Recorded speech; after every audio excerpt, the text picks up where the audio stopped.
Preview. Preview. Lie detektor itu adalah alat pelacak kebohongan yang bisa digunakan oleh penyidik dalam melakukan pemeriksaan tindak pidana serta tindak pidana lain agar penyidikan dapat berjalan maksimal. Tak hanya alat yang disebut, ada juga uji poligraf. Ini digunakan untuk menguji kebenaran atau bahkan kebohongan yang disampaikan pelaku kejahatan. Lie detektor juga bisa menjadi alat pencari kebenaran dengan pendekatan scientific investigation atau investigasi ilmiah dalam penyidik dan melengkapi berkas suatu perkara sehingga akan menghasilkan sebuah analisis penyidikan secara ilmiah, objektif, transparan serta dapat dipertanggungjawabkan. Dalam pengalaman sidang pidana di pengadilan, alat bukti yang biasa itu adalah alat bukti yang digunakan oleh seorang tersangka dalam melakukan kejahatan. Jadi alat bukti adalah alat bukti yang digunakan. Kalau dia pencurian, misalnya ya alat-alat yang digunakan untuk mencuri, kayu, linggis untuk membongkar atau palu, nah itu alat bukti. Kemudian alat bukti kedua adalah pengakuan daripada terdakwa. Alat bukti dalam suatu persidangan pidana sangat menentukan, karena alat bukti itu adalah dasar dari diungkapnya suatu peristiwa pidana.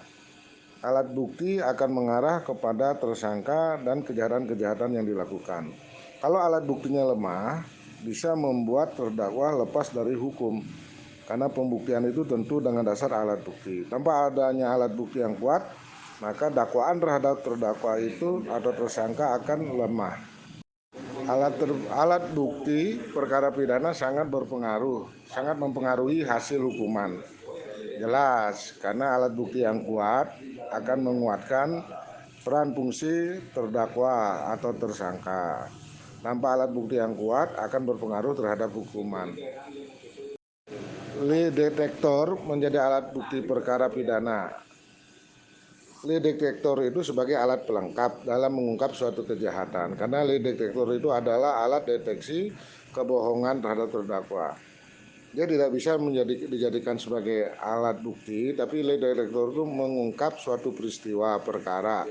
Jadi adanya kebohongan yang terungkap melalui alat itu. Jadi keterangan yang disampaikan oleh tersangka atau terdakwa itu benar atau tidak akan terdeteksi oleh alat lie detektor tersebut. Karena lie detektor itu mempengaruhi dari suhu tubuh, detak jantung, emosional daripada terdakwa. Jadi lie detektor itu sebagai alat pelengkap. Jadi lie detektor itu sebagai alat pelengkap karena dia bekerja mengukur perubahan fisiologis yang terjadi pada tubuh. Misalnya jumlah helaan napas, detak jantung, tekanan darah hingga reaksi mendadak pada kulit. Jadi lie detektor itu diuji merupakan gabungan dari alat kesehatan untuk seseorang. Jadi sebagai alat pelengkap dalam proses penyidikan. Demikian.